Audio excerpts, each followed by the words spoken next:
नमस्कार। आज का प्रश्न। आपको हैप्पी अष्टमी।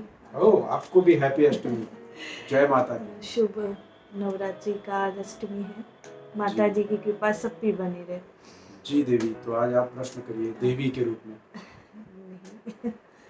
तो प्रश्न भाव के साथ ही है। भाव ये है कि जब हम किसी इस अच्छे भाव में, आज नवमी का, ये नवरात्रि का माहौल है, तो उसमें एक भाव ये भी है, जब हम इस भाव में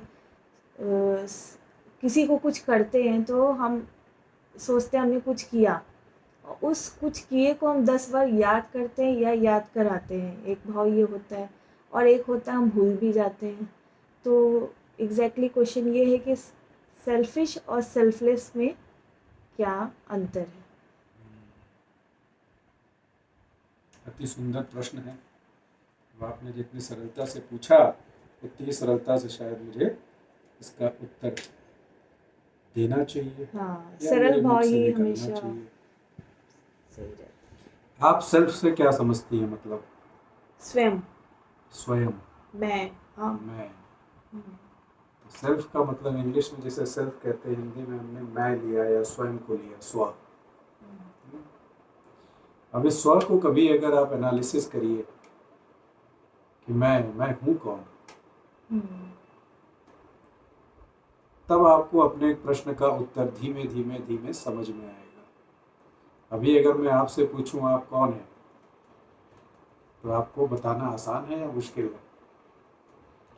मुश्किल भी है और कभी कभी आसान भी लगेगा। अभी बताइए आपको क्या लग रहा है, मुश्किल या आसान में से जो भी आपका उत्तर है बताएं।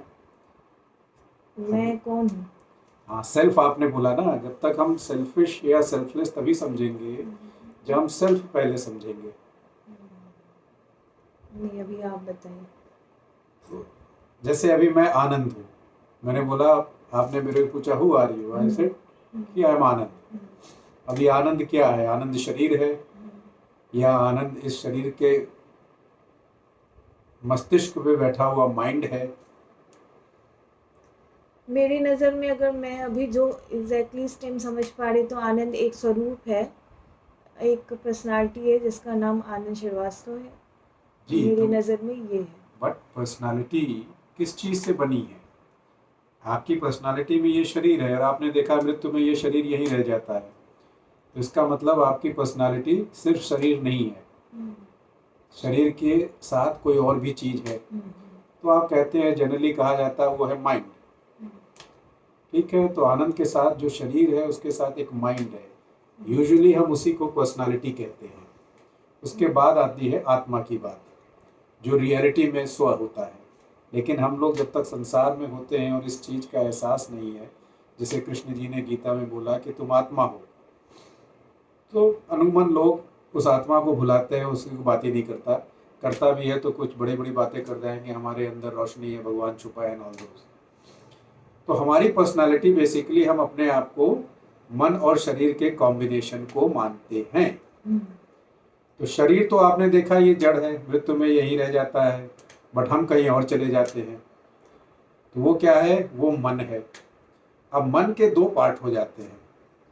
अब मन के ऊपर भी बड़े सारे आई हुई हैं चीज़ें कि मन क्या है। कुछ लोग कहेंगे मन होता ही नहीं है, बट अगर आप सामान्य भाषा में जानना चाहें तो माइंड के दो पार्ट होते हैं। एक होते हैं थॉट्स, विचार जो उठते रहते हैं हमारे दिमाग में, और दूसरा होता है भाव, जिसे दिल और दिमाग भी हम कहते हैं। अब जब किसी कार्य को आप करते हो तो वो सेल्फिश या सेल्फलेस है, ये डिपेंड करता है कि आप किस तल से उसे कर रहे हो।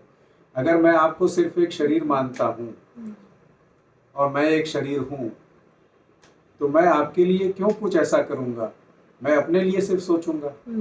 जैसे कि जानवर सिर्फ अपने आप को शरीर मानते हैं, इसलिए उनमें ये भाव ही नहीं होता है कि किसी और से कनेक्ट हो। अगर उनको सरवाइव करना है तो पहले वो अपना देखेंगे, उसके बाद अगर हो सकेगा तो किसी और को हेल्प कर देंगे, प्यार कर लेंगे, जो आप लोगों ने देखा होगा जनरली। तो अगर मैं सिर्फ शरीर मानता हूँ तो मेरा एक सेल्फ है, आपका एक सेल्फ। मैं अपने सेल्फ की चिंता करूंगा, आपके सेल्फ की नहीं करूंगा, तो मैं टोटली सेल्फिश होऊंगा। हाँ, मतलब अब जब हम स्वयं का सोचते रहते हैं, मेरा खाना है कि नहीं, मेरे गाड़ी ठीक है कि नहीं, मेरा फैमिली ठीक है कि नहीं, मेरा जी, माहौल, तो एक तरह से स्वयं का ही सोच रहे हैं। वो मैं से शुरू होता मैं है। से शुरू होता और कई बार आप देखेंगे उस मैं में सिर्फ मैं होता हूँ, मेरी फैमिली भी अगर स्ट्रगल कर रही है, घर में वो पड़े हुए हैं, लेकिन पहले मुझे अपनी प्यास बुझा लेनी है एक छाँव की। कुछ लोग होते हैं उसमें फैमिली भी डाल देंगे, मैं और मेरा हो मैं जाएगा, और मेरे। बट ज़्यादातर लोग मैं और मेरे में रहते हैं, उसके आगे नहीं बढ़ पाते हैं। अब पर्सनालिटी का दूसरा एस्पेक्ट आता है आपका माइंड, जिसमें आपके विभिन्न प्रकार के थॉट्स हैं और साथ में भाव है, जिसे दिल कहते हैं।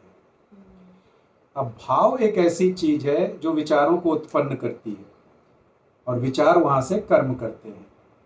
अब अगर आपका भाव अच्छा है, अच्छे भाव का मतलब क्या होता है? जिसके अंदर प्रेम है, जिसके अंदर करुणा है, जिसके अंदर ये समझ है कि हम लोग कौन हैं, जिसको ये समझ है कि हम लोग शरीर से ऊपर कोई चीज है, जिसको आध्यात्मिक कुछ ज्ञान है, जिसके अंदर वो प्रेम का भाव है कि अगर मैं मनुष्य हूं तो वो भी है, तो मनुष्यता का जिसके अंदर भाव होगा वो फिर स्वयं से आगे बढ़ेगा। हाँ, पर्सनालिटी तो अभी स्वयं की भी है, लेकिन यहाँ सिर्फ शरीर नहीं रह गया, यहाँ पर उसके दिमाग के ऊपर एक भाव पवित्र आ गया। अभी जो मन के साथ शरीर है उसके पीछे भाव अगर अपवित्र है, उसमें मान लीजिए सिर्फ डिजायर ही डिजायर बचे हुए हैं, तो वो थॉट सिर्फ हमें अपने को पूरा करने का होगा। जैसे जैसे आपका भाव ठीक होते लगता है, वैसे वैसे आप समझने लगते हो कि इस दुनिया में हम सब जुड़े हुए हैं, इस दुनिया में जो भी आत्मा है कहीं ना कहीं वो हमसे जुड़ी है, इसलिए हमें उसके लिए सोचना चाहिए, वो आपके अंदर भाव आएगा। ऐसे लोग क्या है, मैं और मेरे से आगे बढ़ते हैं। उनका जैसे अगर मेरे लिए मेरा परिवार है, उनके लिए परिवार से आगे थोड़ा समाज में भी कुछ होगा, समाज से आगे वो राष्ट्र के लिए भी सोच सकते हैं। तो वो आपके आध्यात्मिक मैच्योरिटी पर है कि जैसे जैसे अपने अस्तित्व को आप पहचानते हो, वैसे वैसे आपका सेल्फ का डेफिनेशन चेंज हो जाता है, विस्तृत होते जाते हो, विस्तृत होता है, विशाल होते जाते हो। आपका सेल्फ सिर्फ अपने एक पॉइंट पर है तो वो सेल्फिश हो गया। जैसे जैसे वो विस्तार लेता जाता है वो सेल्फलेस होता चला जाता है, उसका सेल्फिश से सेल्फलेस की तरफ बढ़ने लगता है कदम। तो वो विस्तार आपके भाव की पवित्रता, जो विचारों की उत्कृष्टता को जन्म देते हैं। आपने देखा होगा जिनके अच्छे विचार होते हैं वो दुनिया में कर्म भी अच्छे करते हैं, और उनके अच्छे विचारों के पीछे उनका अच्छा भाव होता है। और जिनके विचार अभी अच्छे नहीं हैं वो हर में अपने आप को देखते हैं कि मेरा हो जाए, मेरा हो जाए, तो ऑब्वियस है वो सड़क चलते अगर ठोकर लग गई गाड़ी से तो वो गाड़ी रोक करके दोनों लोग वही सड़कों पे लड़ने लगते हैं, क्योंकि वो एग्रेशन होता है, जानवर वाली अभी प्रवृत्ति है कि मैं और मेरा, मैं और मेरा, मैं और मेरा।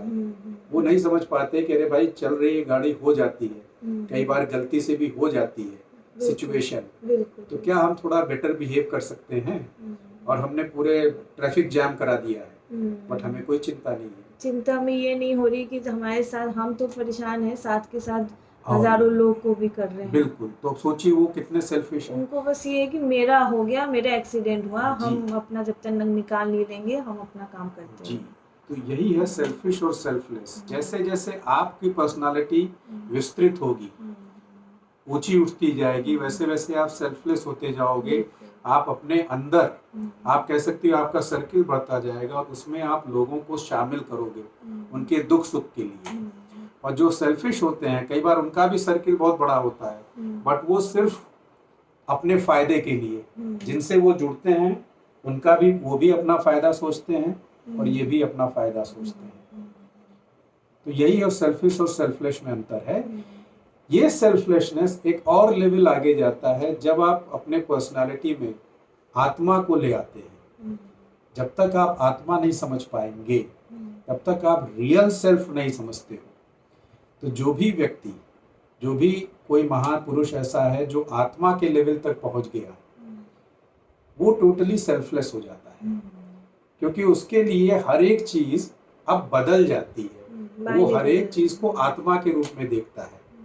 और अगर आप गीता पढ़ेंगे तो आत्मा का स्वभाव एक ही है, वो निर्गुण है। अगर आज मैं अपने आत्म रूप में स्थिर होकर आपको देख पाऊं तो मैं आपको आत्मा ही देखूंगा। मैं आपको फिर अपने से अलग देख ही नहीं सकता। हम्म, इसीलिए उस लेवल को कहते हैं प्रेम भी। प्रेम। मैं गॉड इज यही लव। वर्ड बोलने वाली थी कि प्यार में आदमी जो कहते हैं ना, प्यार, उससे प्यार, बच्चों से प्यार, तो प्यार में आदमी बच्चों में भी वही फील करता है जो वो खुद को फील कर पा रहे हैं। हम बच्चों को ओवर फीड तभी कराते हैं ना, हमें लगता है भूखा क्योंकि हमें फील हो रहा है कि ये भूखा है, हम क्योंकि उसको अपना अपने तरह समझ पा रहे हैं, हम उसको अपने अंदर फील कर रहे हैं। एक मदर और चाइल्ड का जो रिलेशनशिप है जिसको बोला जाता है निश्चल, तो एक तरह से एक ही आत्मा की तरह फील होता है, भले ही वो दूसरा आत्मा हो, सोल अलग है, लेकिन इसको वैसे लेते हैं। बहुत लोग इसको कह गए हैं कि ये प्यार का ये स्वभाव ही ऐसा होता है कि दूसरे को अपने से अलग वो नहीं कर दूसरा पाता, समझते ही नहीं है। नहीं समझता। अगर रियल प्यार में जब आप पहुंचेंगी तो वो आपका स्वयं ही होता है। बट वो एक ऐसी चीज है कि बड़ा मुश्किल है समझाना, और लोग हाँ। समझना नहीं चाहते वो आत्मा को। हाँ। तो वो मन और शरीर को ही अपने आप को मान के उसी में खेल कूद करते रहते हैं, जिसे जीवन मरण का हम चक्र समझते हैं। जो आपने रोड एक्सीडेंट की बात करी, जैसे ऑन रोड पे, इसी पे मुझे आंसर बस इतना से 1 सेकंड का ये आया कि हम भले ही उस पॉइंट पे किसी से बहस करने के लिए उतरते हैं, भाई तुमने क्यों किया, हमने, इस चीज़ को हम साइड में आके भी कर सकते हैं। बिल्कुल। तो आप एक तरह से अपने से ऊपर उठ के 4 लोग का सोचा, और आपने इसी बात को थोड़ा किनारे हट के किया ताकि मूवमेंट बना रहे। तो एक तरह से ये सेल्फिश भाव नहीं हुआ, आपने काम भी किया और औरों का भी ध्यान दिया। बिल्कुल, औरों का ध्यान देना ही सेल्फलेसनेस है। हाँ, और वो विभिन्न प्रकार से जैसे जैसे आप डिग्री में बढ़ाते जाइए, आपकी वैसे सोच वैसे बढ़ती आप जाएगी। वैसे वैसे आप ज़्यादा से ज़्यादा सेल्फलेस होते जाएंगे। और मज़ा क्या है सेल्फलेसनेस का, आपको बताएं कि जब आप दूसरों को करते हो, जिसे हम सेल्फलेस कह रहे हैं, वो आप अपने लिए ही करते हो। हाँ, एक तरीके से खुशी क्योंकि तो अपने को ही मिलती है ना। खुशी मिलती है, और साथ में बैकग्राउंड में आत्मा के लेवल में आप किसी और को नहीं दे रहे हो, वो अपने को ही आप देते हो, जो घूम फिर के आपके पास वापस आ जाएगा। बट वो आपको पता नहीं चलता है। जैसे आपने किसी को 10,000 रुपए दे दिए, अगर कोई अच्छा समझ के नीडी है, अब किसी दिन आपका कुछ शेयर में अगर 10,000 का 20,000 का प्रॉफिट आ गया, अचानक आपका बन गया, अब आपको नहीं पता, आपको तो लगेगा अरे मैंने बड़ा इंटेलिजेंटली इसको इन्वेस्ट किया था इसलिए आया। जी नहीं, वो उसी स्पिरिचुअल पावर के द्वारा आया है जिसने आपको एक अच्छे कार्य के लिए 10,000 लगाने को प्रेरित किया था। तो जब आपका दिमाग और शार्प होता जाता है, जब आप में ठहराव आ जाता है, तब आप इन विभिन्न चीजों को देख पाते हैं। सही। उसके बाद आप सिर्फ मुस्कुराना शुरू करते हैं और शांत हो जाते हैं कि ये सारा खेल होता कैसे।